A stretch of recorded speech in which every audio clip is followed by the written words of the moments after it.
Bandalag er samkomulag milli tveggja eða fleiri ríkja að hjálpa hvert öðru til dæmis í stríði. Tilgangurinn með því að stofna bandalag var að koma í veg fyrir að stríð myndi brjótast út.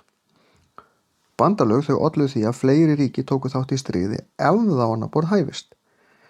Ríki eins og Þýskaland og Austurríki-Ungverjaland mynduðu til dæmis með sér bandalag í fyrri heimsstyrjöldinni ásamt Ítölum og það var kallað þríveldisbandalagið. Evrópusambandið í dag var byggt á sambandi sem var kallað stálssambandið, en það var að hluta til stofnað til þess að koma í veg fyrir stríð eftir svo seinni heimsstyrjöldina.